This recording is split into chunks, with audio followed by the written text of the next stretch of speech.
This podcast is sponsored by nobody.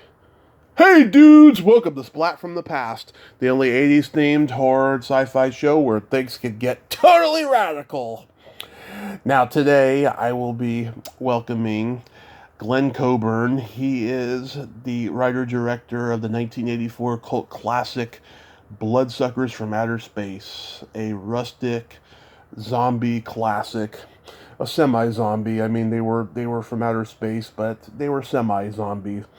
And it's it's going to be great to talk to him today. He also made a movie called Tabloid, which was a horror anthology movie, and we know how inaccurate IMDb is. It said he also worked on movies like Pacific Heights and The Willies and Mirror Mirror, and what have you. And we're going to get into all of that stuff today. And hopefully that information is correct. I can't stand it. Sometimes I'll be talking to somebody and it'll be awkward, when I bring up a credit on their IMDb that they didn't even do. It's fucking insane. But hopefully he did work on those. And hot August summer is just going to get better and better from here. I got some great interviews coming up in the next week or so, including returning guests, 80s new wave musicians, cult movie stars. It's going to be phenomenal. So yeah, here is my interview with Glen Coburn. This is such a great honor. Thank you for taking the time today. Oh, you're certainly welcome.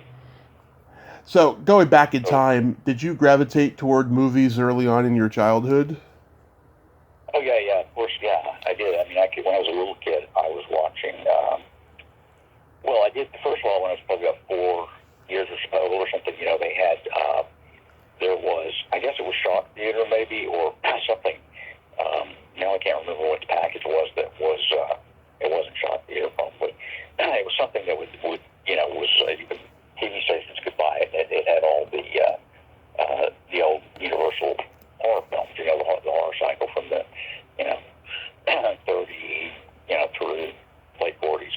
And so, I was a little kid and I got up every, Saturday morning and turned that on and watched. And I loved, The Wolfman and The Mummy, and I remember those specifically, but I'm sure, Dracula and Frankenstein as well. But yeah, I saw all of those at that time, and that, because that was popular back in that time period, because Universal released all those on 16 millimeter, and then the TV stations would all get those 16 millimeter prints and put them up on the, the film chain, and so, like it was in the olden days. But that was my first experience that I remember with all these, of course, very young, and then I can remember watching TV as a, 6, 7, 8-year-old probably. I remember The Last Man on Earth was one that I really liked, and Invisible Invaders was another one that I thought was really cool. I think Phantoms from Space, Oh, yeah. So those were the kind of things that I, because that's what was on television, and then by the time I was probably 10, I'm sure, I was going to the movie theater, the multiplex, which would show, Dr. Fives, Dr. Fives, or I have the heck, but never mind, what am I saying? Rises Again, and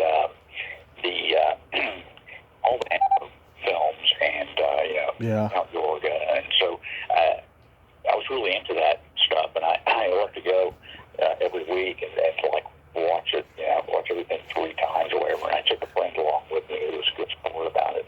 I don't think he really cared about it as much as me, but anyway, so, I went through all that period of, and all the way into, Planet of the Apes was a big, that whole series, for me. I remember when they first, when they released Escape, they went back and they released the first, 3, altogether as a triple bill, and so I went to the actual movie theater that's, I could walk to from where I am now. When I was a kid, I used to go there, and I remember, first, I would go and I sat through all 3 twice, but anyway, the thing that I really is cool about that place is they ran House of Dark Shadows, which is a movie I still love, and I watch it every Halloween. But I was, of course, we would run home after school, those kids back then to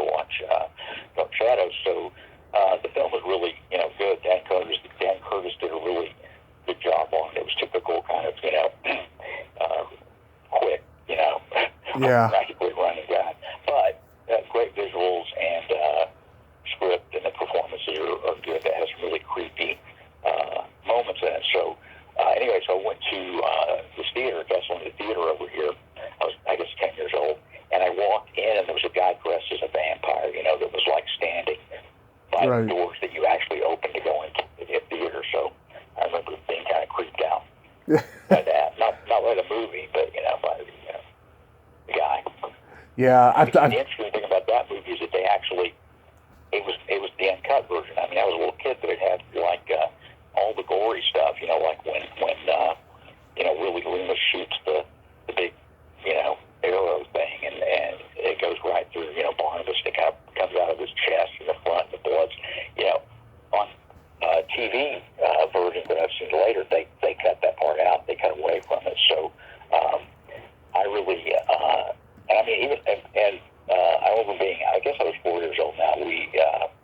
My parents took me to the movie theater downtown Dallas that used to have all the big movie houses, from the 30s, 40s, 50s, and 60s until that went away because of the suburban multiplexes. But plus everybody just started shopping in downtown. There were malls coming up and stuff. But we went to the Majestic Theater to see which. At the Majestic Theater is where they shot Phantom of the Paradise, which is a movie I love.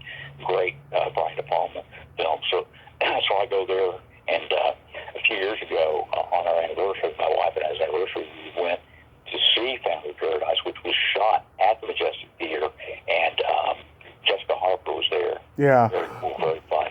And but anyway, so as a kid, we go there, and it took to see. I guess it is Hush Hush Sweet Charlotte. I'm sure that's what it was. I was thinking it might have been, one Jim Crawford was in with, with chops up ahead.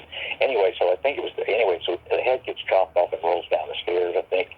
And then my mom, grabbed me by the arm and was pulling me down the aisle to get me out of there. And I was looking back saying, no, I want to see it. And of course, everybody in the audience laughed. And so that was one of my first experiences with getting a laugh, from the audience, and so that was a big moment for me at 4 years old. Yeah, when you were at that Phantom of the Paradise thing, was Gloria Dignizio there? She's she moderates anything related to Phantom of the Paradise that happens. No, it was one of the guys from the local newspaper, and also maybe the museum or something that was carrying that. So it wasn't. Jessica Harper was the only one traveling. So okay. It was basically journalist asking the journalist at film, professor asking her questions, which was a lot of fun. And she's kind of like perplexed by the popularity of this, and she's kind of like way past it. But it's like weird. So what the heck? But she's kind of like, why? This. So, but it's a great movie. It's great fun, and it was a really good print, and so which you don't see, Yeah, I love. You don't really prints very often. It's usually it's DLP. It's projected digital. I love that movie. Yeah. Were you a Roger Corman guy growing up? Well, of course, yeah. I mean, because of the the content, the vast amount of content. I mean, when he was just cranking it out nonstop, of course, you couldn't help but see that, and that was mostly drive-in fare at that time, and so we went as a family a lot to the drive-in because that was the era, in the 70s, 60s and 70s was the drive-in era, so you could see all of that stuff because they didn't always book, the first run pictures. They would do, B movies because they were more affordable, and you get a double feature. But anyway, so we saw a lot of that when I was a kid. Yeah. I'd always cover my eyes and stuff. But I became more familiar with that as I grew up, though, and seeing them, later on home video and stuff. Yeah, because there were guys that followed suit that started making low-budget horror films like him. like Herschel Gordon Lewis and William Greffey, who I've talked to, Bill Rebane, who I've talked to, Charles B. Pierce, who's no longer with us. Yeah, I mean, it became like a low budget horror melting pot, by the mid '60s. Yeah, well, H.G. Lewis was doing stuff. Yeah, he was early. He was like the Wizard of Gore. He was at the very beginning of all that. And I remember I met him a couple of times, but once we were at Cinema Wasteland, which I was in. That's when the Bloodsucker's first Street Show, DVD that came out, which they did a really awesome job on that release, and everything was good about it. But so I went at that time because I would get invited to go to be some of these places, and so I would meet some fun people, and so I was able to, of course, being in there before anybody got in there, it was I was able to talk to some of these people. So when I met him, I guess the first time I met him, he came in and he just said to me, he said, "I don't know why people watch this stuff. It's so terrible." And I said, "Well, I had got up to speed on his he was his marketing. That's how he that was his career. Basically we call him the junk mail guy. But anyway, so I read a lot on his marketing website, and that's the first thing I mentioned. And he said, 'You're the one I want to talk to.' So and he was funny. He did his little the dance with the South Shores again at the screening of. They probably did. Gosh, I can't remember which one was screened at that Central Wasteland. It was probably 2008-ish, 2009, 10. I went, a kid, a friend of mine who was, when I was there, told me he was making, these little horror movies. He was a kid, high school kid. Right. And his mom was with him. And he asked if I would, look at the book of some of the stills, and he brought it in. It was like, they were so awesome. I loved it. And his mom did all the gore effects, and it was perfect. But anyway, so he had made one little, video, which is cool. And when he came back, it might have been 2010 or something. Yeah. And he was shooting a movie called Tonight You Die. So he got me, and he asked me, he said, of course, will you be in it? I'm like, yeah, of course. Because I do all those things for the kids that are doing these ridiculous movies. But, so of course I'll be in it. He said, well, do you think, Herschel will do it? I said, of course he will. Just go over and ask him. So Jim just went over, and he was like, oh, sure, I'll do it. So we did a scene where, there's like serial killings and stuff like that. And he was the mayor, so he comes off the elevator, and I'm, news reporter, got the cameraman with me, and I'm asking him, what are you going to do about these, this string of, serial killings? Are you going to, basically, I don't remember what this is a long time ago, but, he like just walked by and he said, I'm so sick of people, focusing on all this blood gore. But, yeah. Anyway, so it was a funny, so I got to be in a scene with him, and that was fun. And to watch it on DVD, that I got to be in a scene with H.G. Lewis. So that was cool. But also another one who I really like, of course, was one of my great filmmaker, I think, great director, Jack Hill. Oh, yeah. And one of those things was, in their early, and he was shrinking his posters on the wall, and I went up to him, and I started talking. I said, because he had Foxy Brown, I said, I love, Foxy Brown was the second one. I'm trying to think, Coffee is the first one. Now, this is ruining my story. So anyway, I said, I love Coffee. I think it's a terrific movie. I watch it, regularly, because it's just wonderful. And he said, it's my best work. And I said, I like Foxy Brown too, but it's exactly the same movie. And he said, I know, I ran out of ideas. But anyway, cool guy, funny guy, and I enjoyed meeting him, and because I'm a fan, but it's like, unfortunately, he's one of these guys who is a very talented director, but somehow after that exploitation era, he made a lot of really cool stuff. But then he just kind of like fell out of favor, I guess, for some reason, and didn't Yeah. It's always like a shame, to me, to see people that are really talented who, for some reason, get associated with kind of cheap exploitation, and they can't make a transition. But anyway. Some of them don't even want to make a transition, Some of them want to stay in it, like in the 80s, Fred Olen Ray, I think he could have been a great, mainstream movie director. I mean, now he does those Lifetime TV movies, holiday Christmas stuff, But I think in the 80s, I mean, he could have been a good mainstream director, but he wanted to stay in exploitation. Well, he's still working, but the thing about him is that he really wanted to make cheap movies and crank them out. That was his, I think he had more of the sensibility of being a producer and being able to take a shoestring and make a movie, and really he was making them one after the other. And I don't know that he really had an ambition to kind of like go up into another echelon. And for him, it was just, make a lot of movies. And there are a lot of guys like that would make a deal so, they could get enough money from, pre-sales on,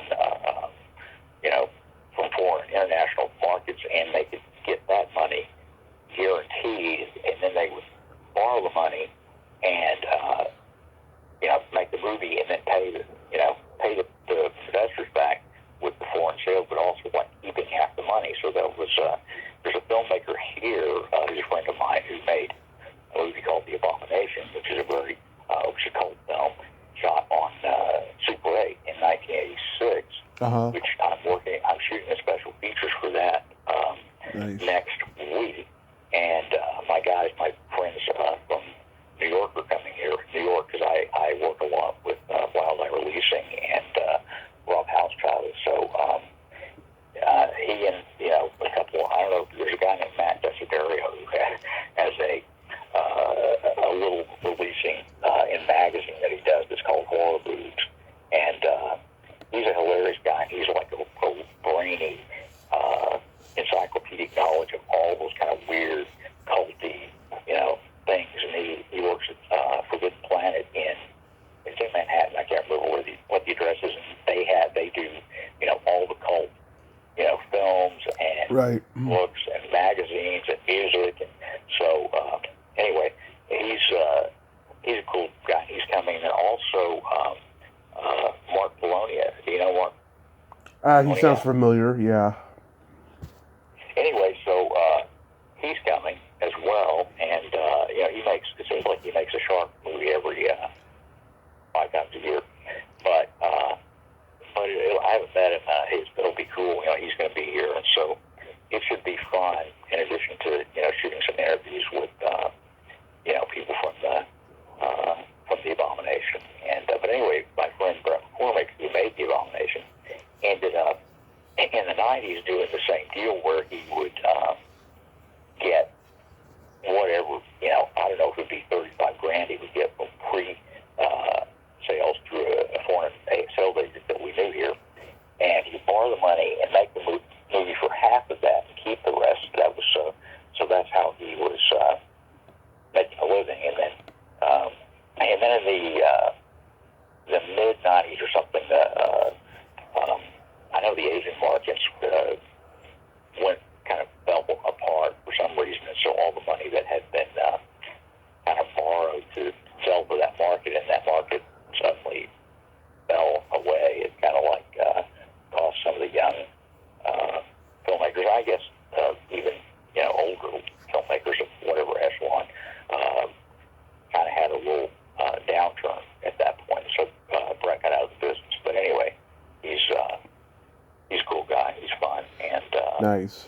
So I'll be interviewing you again. We've been friends for Cool. I hope that goes well. Yeah. 3 or something. So I don't even know how many years have passed. I don't even know when. Blood Suckers from Outer Space was '84, so that is about 37 years. Is that right? Yeah, 37 years. I think I had a hard time coming in. I was 23 when I made it, so I was sort of a kid at the time, kind of naive and holding on.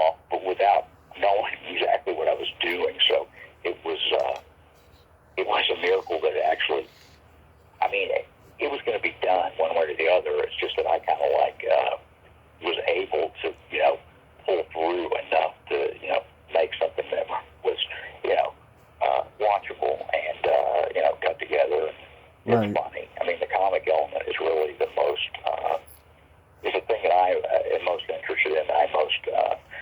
The thing that I carry with me that's most important to me about the movie is that so many people have had fun with it and watched it, over the years. Even people that would have bloodsucker parties, and from way back, and ever since. And so everybody, gets a kick out of it and has fun with it. And I think for me, that's the big reward, because everybody made, cheap, kind of horror, straight to video, early home video stuff. There's a lot of it out there, but there's not a lot that people remember or, watch or have like a, because a lot of these movies, they got it when they were a kid, on VHS. They watched it and they thought, this is crazy, this is weird, what is this movie? And then they kept, have been interested over the years because of the, the kind of, the oddball nature of the movie. It's not really like a lot of other stuff. So, anyway, that's, obviously I didn't go on to make a lot of movies. I mean, it wasn't because, okay, it's so bad, I'm not going to. I kind of like just did, I had other projects I was pursuing, but it was just, I was trying to raise too much money. I wanted to step up. It's like, if I'm going to do something, I want to go beyond that, and so it was like I wanted to do something with a bigger budget, kind of more prestigious, and so I did pursue doing another, I mean, I should have at that time just like put some, 16 millimeter film in a Bolex, and shot a movie, without MOS, just, dub in the sound later and do something fun and cool. And I think, if I had a couple of those, that would have been a fun thing to do. But of course, everything you could, in retrospective, I would have done, whatever. So, anyway, here we are. So how did you come up with Bloodsuckers from Outer Space? Because it's got this subgenre feel to it, of like zombies but from outer space. Well, the thing was, is I had always wanted to make a low budget horror movie of some kind, and then first of all, in about '83, maybe it wasn't long, a year before. Probably I made the movie, I came up with the title, Bloodsuckers from Outer Space, with no story, no idea what it was going to be, but I thought, this is a great title for a movie, because is it like a parody? Is it funny? Is it for real? Is it serious? It's hard to know, and then to try to make something that was also that kind of a, not, is it for real? Is it for fun? What is it? It's kind of, because it wasn't like a Trauma, which had, that came, sort of right after Camp thing, and but anyway, so the interesting thing, is that they Return of the Living Dead was made a year later than Bloodsuckers, and some people draw the comparison or whatever, but of course Return of the Living Dead is an awesome movie. So, but anyway. Bloodsuckers, they're from outer space. That's the whole thing. They got to be bloodsuckers, and they got to be from outer space. So it was like real quickie, kind of like, write it down, handwriting, on, pads of paper. And I really didn't do any revisions or anything, so it kind of like, it just is what it is. And I think, it's one of those things where I wish I had, rewritten it, reworked it, kind of made it, a little bit faster pace, but it was, 84 anyway, so I think it wasn't that critical in that era to do something that was like, just constantly, moving and moving and moving. You see a lot of films from that era that are, exploitation, horror movies. Right. That only, intermittently have something happening, and so, for now, of course, it's like it doesn't work, but it is, I had a few, 2018, I guess, Vinegar Syndrome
floating around, and then all of a sudden now it's kind of, it is what I thought it would be. It's kind of, but it's just fun that to occasionally have that kind of thing happen.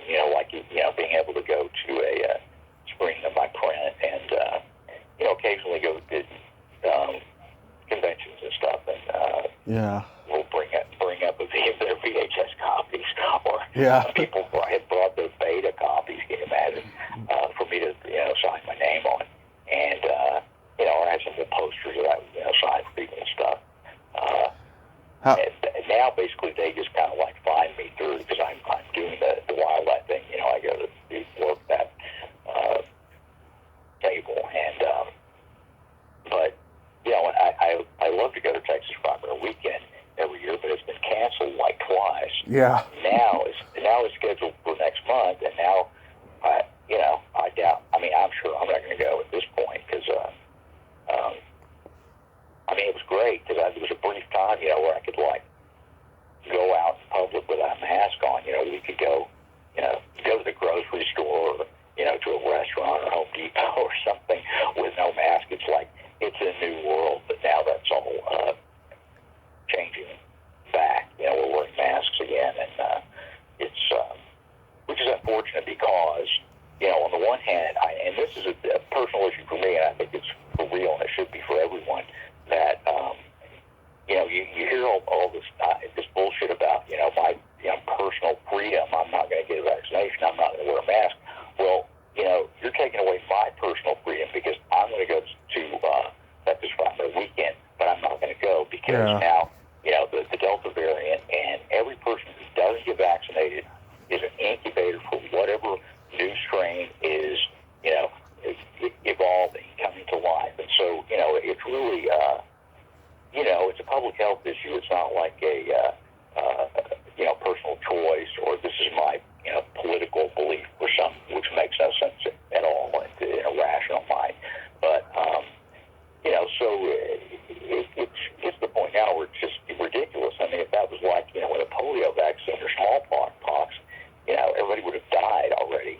With still polio everywhere. So you have to like kind of look for the greater good and try to it's not that hard. It's not that hard to get a couple of shots. I mean, I was fully vaccinated in February, and it's been great for me to just be comfortable and to go out and do things and not, be afraid I'm going to get it. Because, I mean, people do die from it, and a lot of people are having, long-term side effects from the virus, So, if you're worried about side effects from,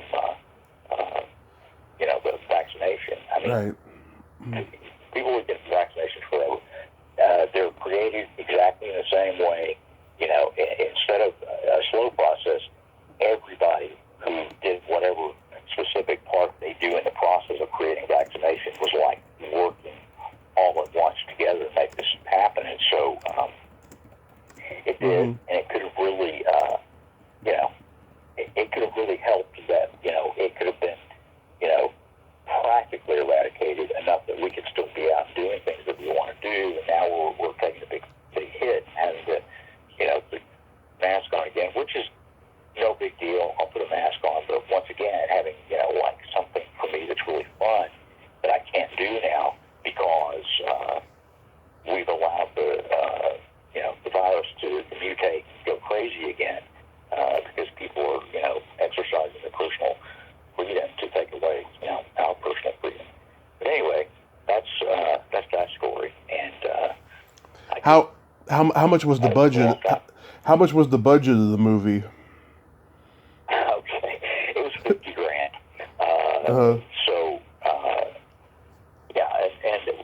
it made Lorimar, which of course became Warner Home Video, right? Sold 60,000 units. So when you think about it, those were rental units at the time. So we're talking $60 a pop, times 60,000 units. So there was a lot of money made, but we didn't make any money. So, which is a typical story. You hear that from a lot of people. That's pretty common. But anyway, I think if it had actually made money for us, then we could have,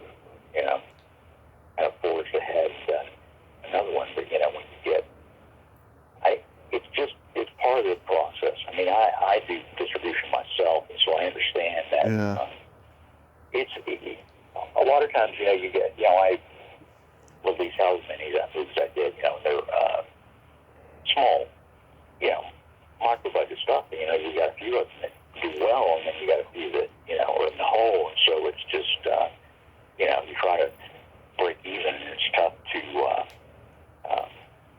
and filmmakers don't understand that, it's not making any money. It's like they think they're going to become famous. This is their big break, and that's not really happening. Unless you have $1 million, even for a low budget film, and you could probably, people get cheated into $800,000 or whatever for like a made for sci-fi channel movie, and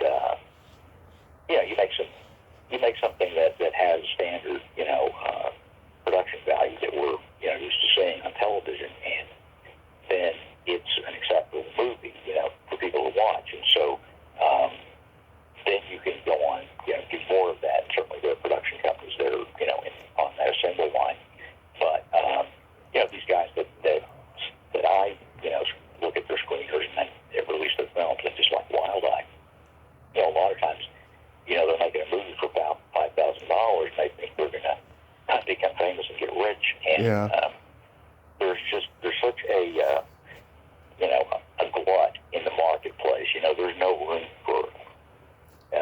There's stuff that are big budget stuff that just falls through the cracks because there's not enough space, for all the content, and so now one of the channels that is interesting is Tubi. You probably watch some stuff on there, but a lot of the stuff that is Wild Eye and a couple of things I did ended up on Tubi, and so when I look at my reports, there's actually money coming from Tubi, and I guess because it's a free channel, and so they run ads, and so then that if somebody watches the whole movie, but that ad revenue kind of trickles down to me, and the filmmaker gets half of it. So, but I see a lot of things on Tubi that I don't see. You're not going to see it on certainly Hulu, Netflix, and that's you really have to have high production value. Netflix now will only take stuff that's originated on 4K. So they're I'm selecting, curating whatever stuff that's more mainstream and watchable, even though some of it is questionable. And Amazon has a lot of good stuff, but also there's not like any gatekeeper there, so anybody can put their film on. So there's a lot of crap on there, and it's unfortunate because it's hard to find the good stuff. So I think a lot of filmmakers who make very, very small budget films that are really good, entertaining, and well made, kind of they get lost in that sea of stuff. A lot of it's correct, but a lot of stuff you watch that you don't know what it is, and then it's like some really unusual low budget film, and you're like, wow, this is pretty good. So then you start another one. Like, the artwork is good. That's why I turned it on, but the movie is terrible. So anyway, what made you? What's happening? Yeah, what made you cast yourself as Ralph Rhodes? Well, I think that it was, of course I was going to be in the movie, because I had, I did, in high school I was doing plays, and then I was doing, other just fun acting related, and like I made a Super 8 movie, and I was a senior that I, of course, played a character in that, so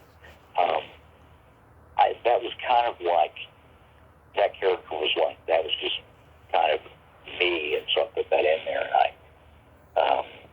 anyway, so I just did it, and it was one of these things where I kind of just, created kind of a voice and a demeanor, so it kind of disguised my lack of acting ability, but, it worked, and so, of course, that was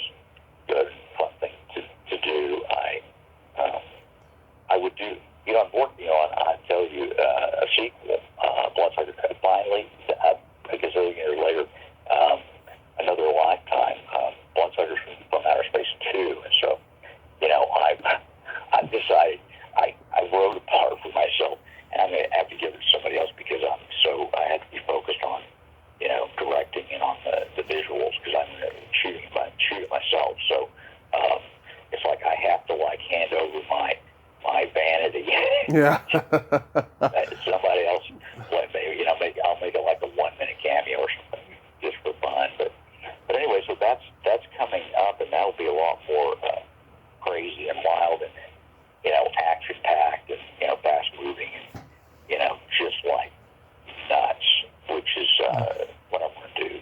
Something that's yeah. It's crazy. The first one's it's trippy anyway. I didn't know. I kind of like a friend of mine, years ago, watched it. We're talking about it. I said, "Do you think is that a stoner movie?" He was like, "Fuck yeah, it's a stoner movie." So I'm like, "Oh, I didn't quite realize that." So I think that kind of sensibility about the movie, that kind of craziness, is a kind of a mood or atmosphere that you create in a project, a film that sets it apart from the mainstream, because it's I want to make a couple more movies. I want to make Blood Suckers from Outer Space 2 now, but I don't have to. It's like I don't have like a barrel full of letters from people saying, "When are you going to do Blood Suckers from Outer Space 2? I can't wait." And so and also I'm obviously not going to make any money from it, and the marketplace is not not what it once was. So, yeah. So my point is that the reason I would do it is because if I have something to add to the conversation, and something that I have to add to the conversation is the style and the mood and the kind of the atmosphere and the craziness that I will put in it, because that's what makes it fun for me, and that's what that's why I wanted to get out there for people to see. Just to make another kind of just throw something out there, and it's just not. I have no interest in that at all. I know guys like Mark Bologna, makes 5 movies a year or something for 2,000 each, and I just can't. And there are a lot of other people like that, but it's just not. I have no interest in that. If it's not something cool, and it doesn't have to cost any money, but it just has to be, kind of have a different voice. As a creative process, creating a voice that's unusual, so that it means something. If people want to see something, this is kind of like off the beaten path. This is like a different kind of animal. It's not the usual kind of movie. Then that's good. I like that. I made a movie and I shot it in '92 called Among the Dead. That was the original title. It's black and white. It's kind of a neo-noir psychodrama, my horror. Anyway, it's I shot on 16mm film, and it's a good film. I've kind of like stumbled along with it. The reason I did it in the first place is I thought I'll redeem myself, because Bloodsuckers was so bad. Now I'm going to make a real movie, which I did, but because of the black and white issue, by the time I finished it in '95, it was prior to that there was an era where you could make these little $50,000 art films that had the art houses that would how Spike Lee and Kevin Smith, how they got started, and then a bunch of others that you never hear from again. But I was in that I was in that lane, right? And if I finished it a couple of years earlier, I think it would have at least gotten out there, because I had several. I had interest, and I had somebody important and significant who was going to help me with it. But then by the time I finished it, he was no longer repping filmmakers. He had to deal with Touchstone, and and when Pulp Fiction came out, this is an indie film. This is what everybody wants to see. So all the little art film, just that whole market went kaput.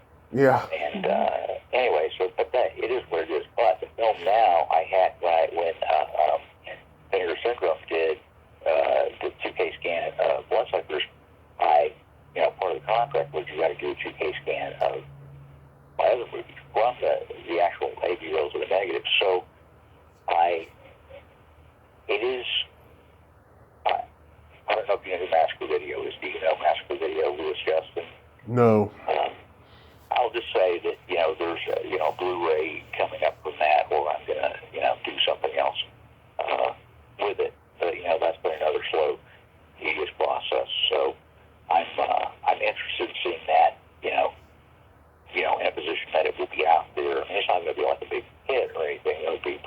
200 nice.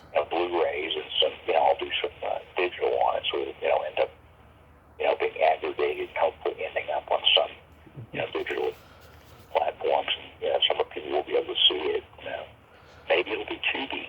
Who knows? You never know where something's gonna go. It can be great and it goes nowhere. It can be terrible and it goes everywhere. That's just the nature of distribution. Yeah, that's cool. How did you get Jim Stafford for Bloodsuckers? Jim Stafford was now you're not thinking he's the important Jim Stafford, right? Yeah. Jim Stafford is the one that did, I don't like spiders and snakes or something like that. Right. Is that who you're thinking about? Yeah, the country singer. Yeah. No, this guy Stafford is a friend of like the script supervisor, associate producer, everything. She was the producer's sister, so he was a good friend of hers. He is a musician. He does play music, but he's not. He works in radio, but he's not the Jim Stafford. Who Yeah. I was just wondering about the other day about whatever happened to him. Spiders and snakes guy. Anyway. So, is Chris Nicolau related to Ted Nicolau? you mean it is Chris? Yeah. I don't know. I'm not sure if I know who Ted is. I know that that is her maiden name. I guess she went through Chris Nicolau. She was Chris Nicolau Sharpley and was kind of like moving out of that thing at the time we made the movie. So anyway, but yeah, I don't know Ted, unless it's a brother or something that I don't know she has. I mean, I'm still, of course, in touch with her. So I guess I could ask her who was Ted. Yeah, Ted. He worked on Texas Chainsaw Massacre, and then he came to Hollywood and started making movies and doing creature and makeup effects for Charlie Band and stuff. Yeah, he's a good guy. No, it's not him. She doesn't have any. She's from New Zealand, and she moved back. She's living there now, and yeah, she doesn't have any connection to whatever full moon. Yeah. Charles Band, Albert Band, who I'll tell you a story about that, which is, I knew Ted B. Michaels pretty well, and so yeah. we were talking about, we were screening something with that, little, I think, text message from the dead. He was, this guy's in his 90s, and we took him in Vegas to some, theater, and I mean, he was, just kind of like skating by, but he never would give up trying to make movies. But my friend and I, I guess I shouldn't say his name, were talking to Ted about, about Albert Band, and then he started to say, oh, yeah, he was going to tell something about that was, I would say not, I would just say something that was an issue legally in terms of related to financing and film planning and stuff. And then he said, "Oh, I'm so sorry. I should have never said that." He was like, Ted is so funny because he's like, he can't say anything bad about anyone. He's such a nice man, and fun to hang around. Lots of great stories he had, and there's a picture of production still he had in his garage. We were sort of rifling through everything. This is only a couple of years before he died. And there was a still from, I guess it was Orgy of the Dead, but it was like a still of the crew, and of course Ted was, I don't know, the cameraman or something.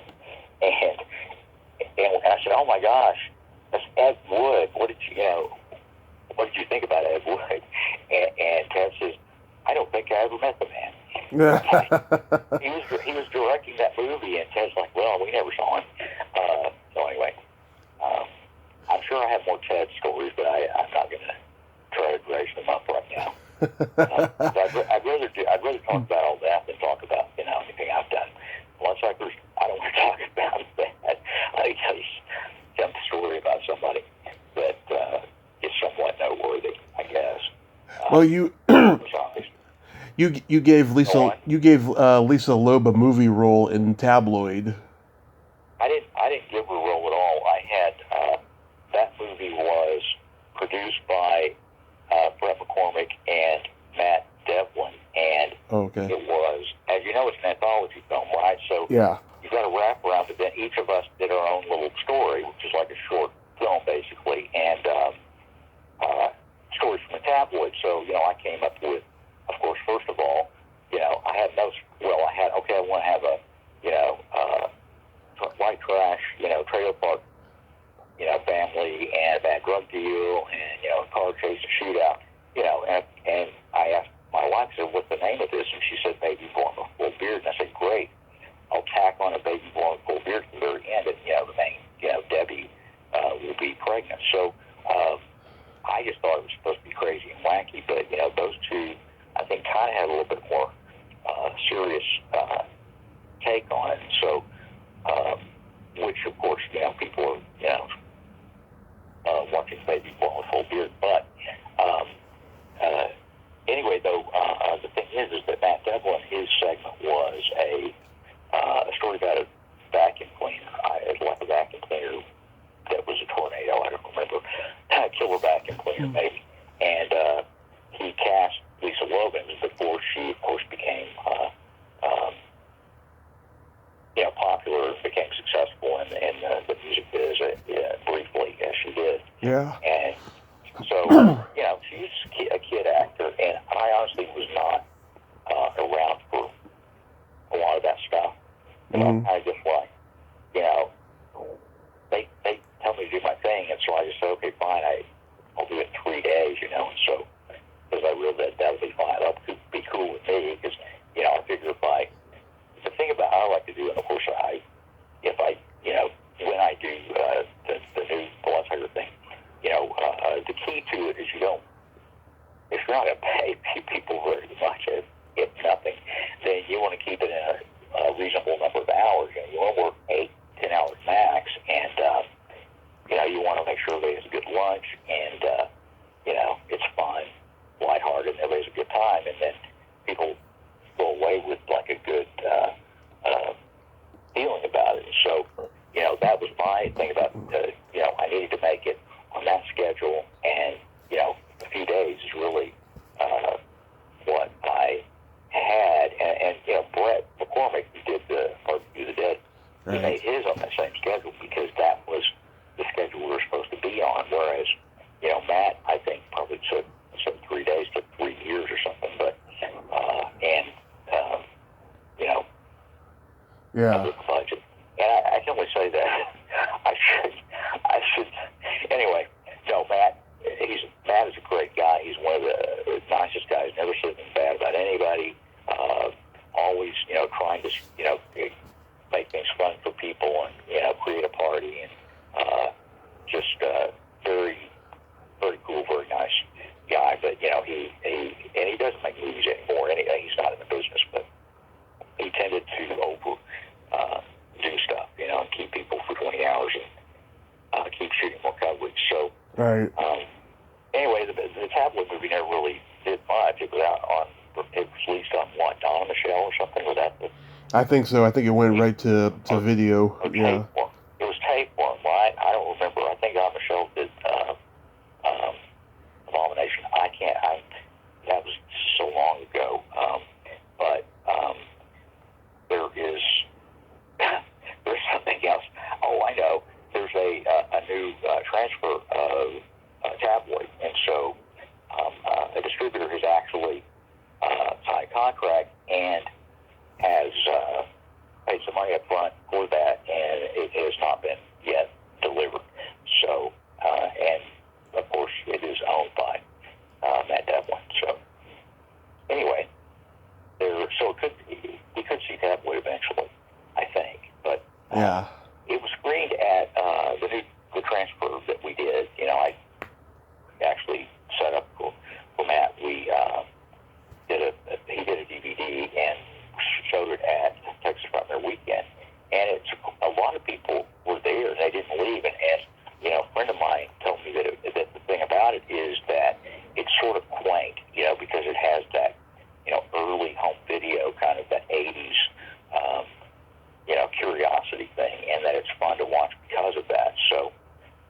guess you've seen it. Yeah. You would be asking about if you hadn't. But of course I had to play Dub Jones, and my wife played Debbie, so that was great because we got to be Dub and Debbie Jones, the white trash couple. And it's fun to watch it, to see us, doing our thing. And my wife is an actress, so she was good. And the thing about having I noticed I like to have actors that I'm a big filmmaker, play, in a scene together with each other as opposed to just like a close shot of each one back and forth. You put two people in a scene together, and they kind of act, bounce it off of each other, and right. it feels really cool, really, real. And I noticed that especially Janice, I guess Williams, who played Mama, she was so awesome. She was not an actress, but she was, really, a good sport and was really into it, and did a great job. But then I know the scene where Kaylin's in, it's like, Mama, I just killed a man. And she says, you sure killed the wrong one, because Dub just came walking in the door. He didn't look sick. But anyway, that scene together was great because, Kay is, did sketch comedy for like 5 years on stage and is an actress. So when you take somebody who is an actor, who's pretty good, and you put them in a scene with somebody who's not as good or doesn't quite have it, even sometimes non-actors, it elevates them to do better. So that's why it's my experience after all the movies I've made. Anyway, so what's your next question? Because I know you had a bunch, and you haven't gotten around to them. It's very hard to ask me questions because you can ask one question and I'll answer it for 30 minutes. Oh, I've talked to quite a number of people like that, so don't worry. It's nothing new. But you know what? It's good for you. I mean, because to have somebody who can, really put stuff out there as opposed to somebody who just sits there and says yes, no. Yeah. That's terrible. How do you get anything out of it? Whereas, if you get people on the show who are just going to tell stories about, their experiences in the olden days when they were in a movie and stuff. That's I had a couple people like that in the beginning. Yeah, the yes and no people. Yeah, I just you the more you do it, the more you practice, and the more good you get at interviewing people. And exactly. I've been very lucky with all the people I've talked to. But yes, I wanted to ask you, did you work on Mirror Mirror? Did I? Yeah. I did work on it, yeah. That's one of my favorite horror movies of all time. I used to watch it every Halloween on Cinemax. So tell me what you did with that. I understand, yeah. People seem to like that. I worked on, there were a lot of movies that I worked in the art department and other, some that I worked at, long, for the whole show. I mean, like I was an office PA on Civic Heights for like 6 months, which is fine, and I got elevated to assistant to one of the producers who liked to yell at everybody, and so I would yell back at him, and so then he basically, got me to do everything. He thought, okay, this guy's great, he's going to be like me, so I'll let him, I take him seriously. So anyway, but on Mirror Mirror, it was another one of those art department things that we were doing. I can't remember, it might have been, if it was, I guess it was all the scenes in the house maybe, or some of the stuff that was, or some of that stuff would be reshoots, it's like they do the whole movie and they go back and, pick up some stuff. But I think this was actually the original production. So I was just doing art department stuff, and so I was really like right there in the middle of, I didn't have a crew position where I was like really kind of close to what was happening. Sometimes you get, art department. I really, in a sense, I like it. It's the hardest thing you can do on a movie because the expectations is so difficult. You have to make all this stuff happen. It's a really very complicated process. You end up, first one there and the last one to leave and all. So, right. there was a lot, some of the stuff I got to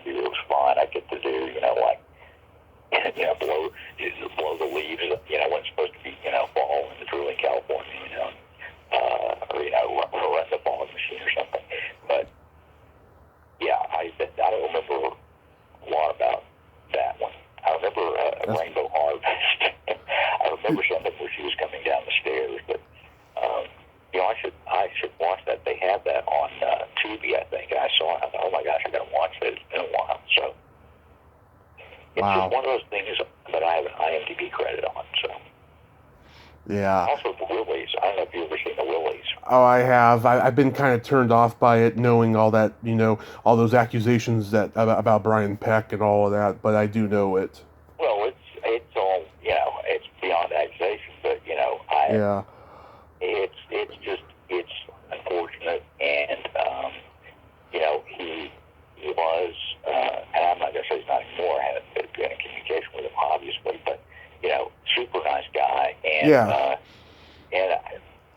people just do weird things, and of course, in that case, it's just inexcusable because it does so much harm, and it's just, Yeah. awful that it's not only that, it's like he ruined other lives, but, in addition to that, he ruined his own. He can't really do anything, but that's just the nature of, life and stuff like that, but yeah, the Willies, I was on that whole thing beginning to end, and there's a lot of fun stuff, not necessarily about Brian, but, working for the producers, being, on every location, well, even on the stage we shot on, the producers didn't want to show up, so they would, I would have to go get craft service, give everybody their per diem, and they told me that, take anybody's complaints, and just say, I'll take care of it. But the producer said, but don't tell us. I'm like, what? So it was kind of like one of those things where I learned to kind of, not so much, lie to people. It's just like, okay, I know you're concerned, but then, they can be, assertive about it, but what am I going to do? But anyway, so I got to be there for that whole show under a lot of fun, like the James Karen was in it, and I'm just like a big fan of James Karen, and we certainly retired Living Dead, Mm-hmm. and when I was a kid, watching Frankenstein meets the space monster, or whatever, he was Right. the lead in that. That's why he seemed like a cool guy, and I really had fun, meeting him and talking. And my wife was I think the wardrobe supervisor, maybe, because he would be coming back and getting, we were up at one corner of Stage 9 at Kovac Studios, which is one of the most haunted stages in Hollywood. Right. I have other stories to tell you about that because I'm really into paranormal stuff. I have the website Paranormal Update, and producing and directing a documentary called Haunted Dallas right now, and really good, really slick, really stylistic, and anyway, so I'm really interested in the paranormal stuff. So I think this will be a first in the kind of a series of those kind of documentaries. So this is fun, and we're right in the middle of it now. So that's kind of my focus on production, and then I kind of will try to roll that into the Nicolau movie, and then we're doing a Bigfoot documentary. So how did your interest in the paranormal begin? I mean, have you ever had like ghost encounters? Oh yeah. I grew up in basically I would say a house that was very active. But now I can say, I used to not, I thought saying haunted house was just kind of like, like a joke or like a scary ride at the but it was haunted basically, and a lot of real scary stuff happened to me growing up from the time I was almost 7 until I was an adult, and it was still happening. For as long as my parents lived there. I mean, my wife and I have been married for 33 years from now, and she was actually in the house when stuff was happening. So it's a lot of stuff. I mean, lots of activity, lots of stories, lots of things that went on, and I don't have good memories about it, but it's like I became very kind of in tune with that kind of thing, and where I could have a certain sensibility, and actually kind of have some communication, with these entities and stuff. You kind of when you're a little kid, you start developing that. It's like you have a communication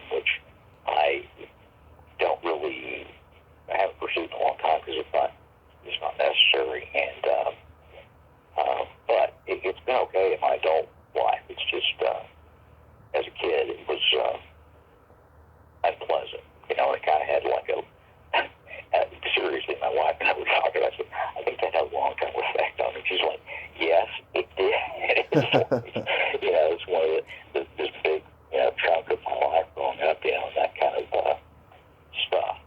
So as a result of that, I obviously have an interest in it because a keen interest because I have such a history with it, and I continue to have those experiences in lots of places.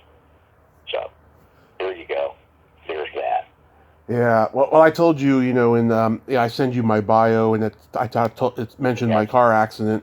Well, I'll tell you, in 2016, I'm a stand-up comedian. I went down to the Comedy Store in West Hollywood to try to get on open mic night, and that place is haunted by dead comedians. People have been talking about that for years because that used to be a mafia-owned club, and they allegedly have dead people buried in the walls, but I don't know if that's true or not.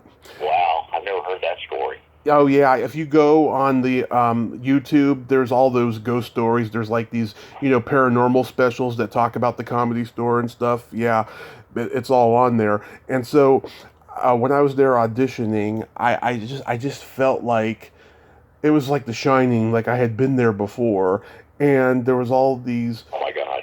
I felt the presence of dead comedians in the room, and I saw smoky debris coming from one of the neon lights. It was just surreal, but I didn't feel uncomfortable or unsafe. I actually felt at peace there, strangely enough. So you felt like you were Jack Torrance, like you had been there all along. Yeah. you were one of the comics who died there, and who's still haunting the place that you're alive. So there's some sort of alternate interdimensional being that you are. Now, what is the Comedy Store? I can't remember what street is that on.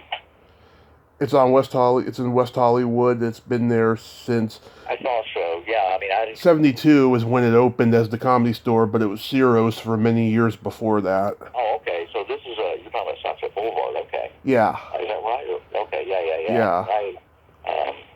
I lived in LA for a while, and so we lived like in the Hollywood Fairfax district, like right behind Cantor. So right. And having Fairfax and Beverly, which now is it's like permanently gridlocked, but oh yeah, back then it was fun. You could get around, you could do anything, you could go anywhere, and there was no grove. It was just like the old farmery market in Pan Pacific Park, and but yeah, we so when working there, at different studios and on different movies all over the place, I got to be all over town.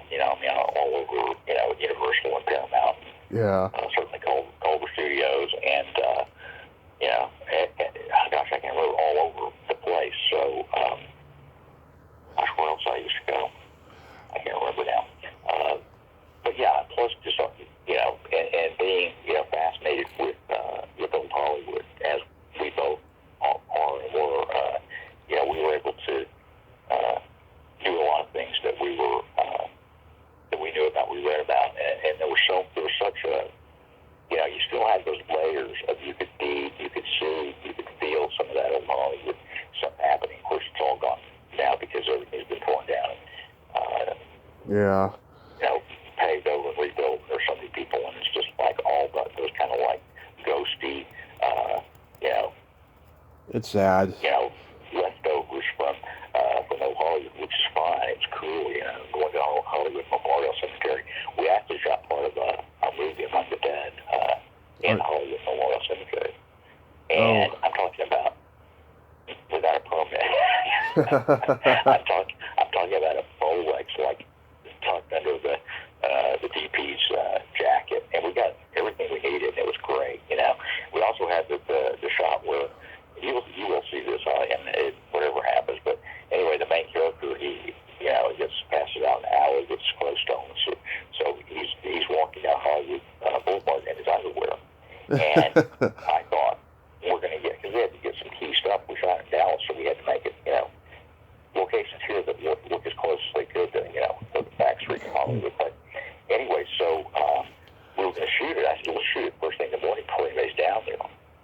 And one of my producer friends, who is one of the producers on Willie's, not connected to anything but producing, was because we were just out there anyway. And I told them what we're doing. No, do not go first thing in the morning. Go in the middle of the day when there's so much stuff happening on the streets, so many people.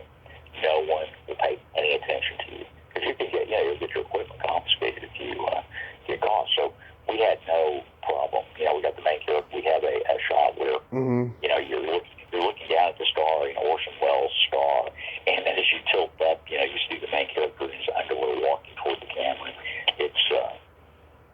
It's pretty cool that we got to do that, and that's another thing that movie will eventually. I will be able to send you a copy. Anyway, that's crazy. What other stuff you want to talk about? Anything? Well, you mentioned before about the sequel and the documentary. Are there any other projects that you have upcoming?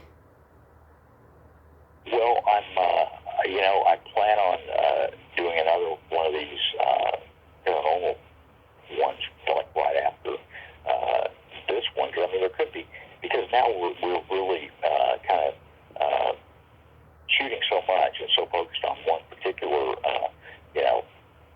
haunting place here that, there will probably be easily, a room for, Haunted Dallas 2, which, that'll be great. And then I also want to do, which I'm working on, more of a,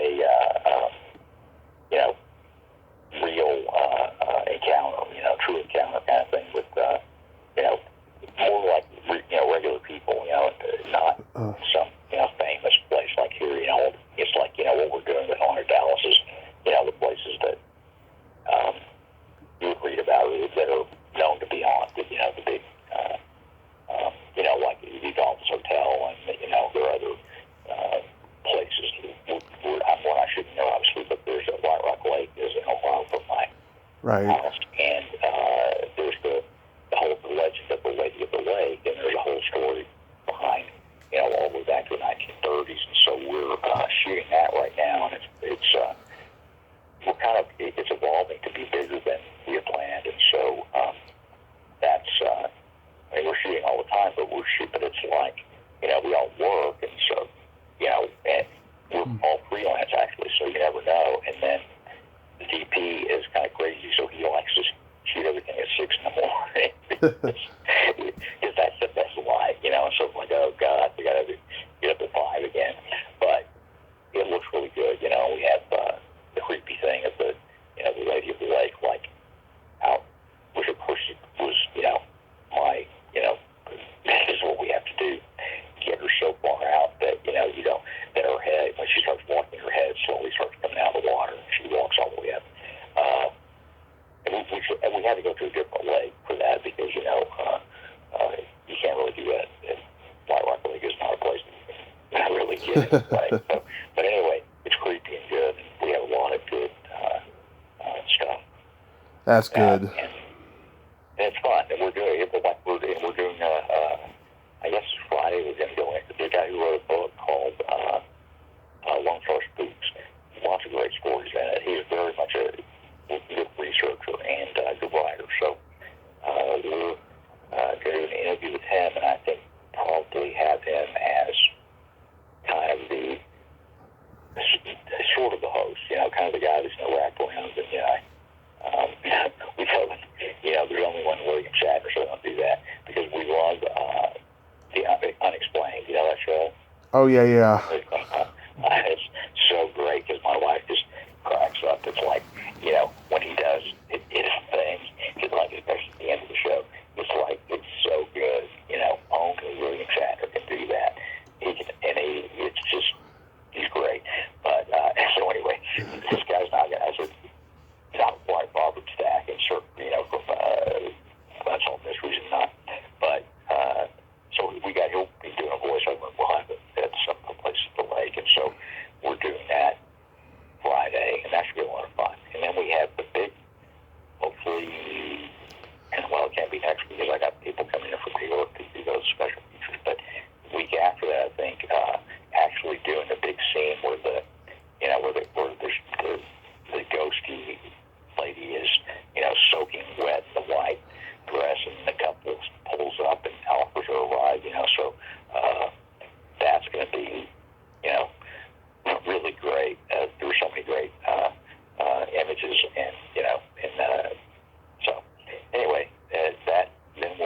that to a close, moving on to the next segment. So we're kind of in a position right now where we're just doing it without any money, and so we, our plan is, because we kind of get irritated about working for free, because my wife is an art director on TV commercials and TV shows and stuff. So, and the director of photography is also art department guy. So, they work together on stuff, and they make big day rates. So, you got to think about how much time he's spending on this. But we're gonna cut this part together and approach getting an actual budget from a distributor. So that's it's just it's like you get to a point where at a certain age it's not as much fun to just go out and shoot stuff for free, right? Because it's harder. I mean, trying to figure out who we're gonna get to show up and be these carefree reenactment, and it's just like and how do we get the car, the 1950s car, and how do we get it's yeah.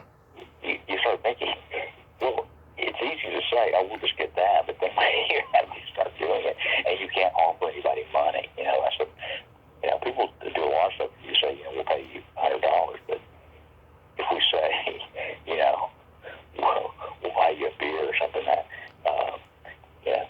when you're a young person, it's like, what the hell, let's do it. But yeah, we're just getting a little bit, too old. We're not old people, but just a little bit too, too busy, and at work, make good. I mean, I've been a still photographer, commercial photographer all my my life. So I mean, after the motorcycle, that's how I've made a living. I'm still a commercial photographer. So nice. It's like, if you're not, what are you doing if you don't make movies? Well, I've been a photographer for all these years, and that's how I've been, earning a living, and also, being in that industry, and being in the ad business and all that. So it's just what I've been, immersed in. That's my career. So right. Yeah, I still want to do, especially now, I want to get more to do some production, and do some, direction and stuff. But it was just easy for, to just go on and, work for day rate, do some, right. But, and, it's kind of technically, creatively challenging, and you kind of get into that groove and do that. And I think if I was just working in an office pushing papers, I would have said, I can't stand it. But when you get into something that's creative, and you're working with creative people, and working in the studio, and doing all the intricate lighting and stuff, it's like you're kind of satisfying that part of your your creative urge, I guess. So you just kind of get involved in that, but you're doing kind of what you want to do, and but the movie stuff is fun. And in my case, realizing I really haven't done anything in so long, and it's like, wouldn't it be kind of fun just to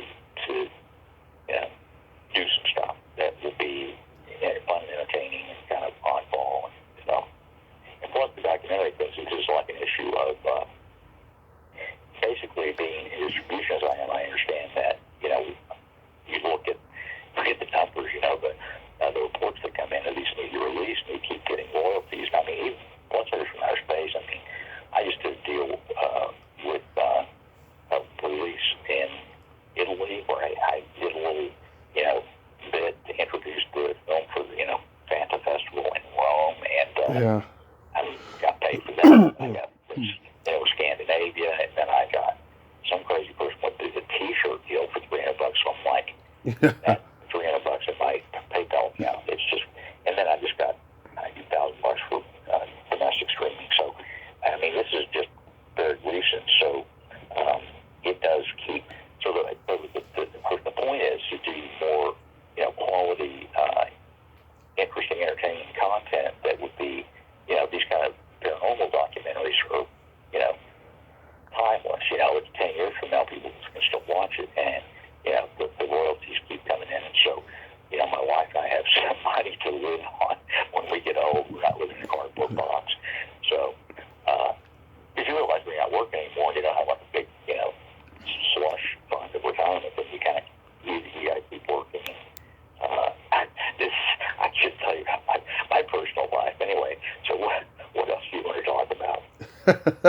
That's all, Glenn. I want to thank you so much for coming on today, and I hope that the projects go very well for you, and that you eventually get back in the convention scene, and maybe our paths will cross in the future.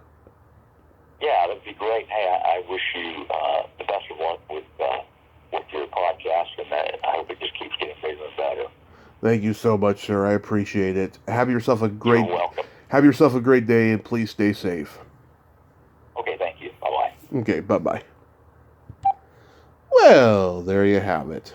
Glen Coburn. Ain't he a cool dude?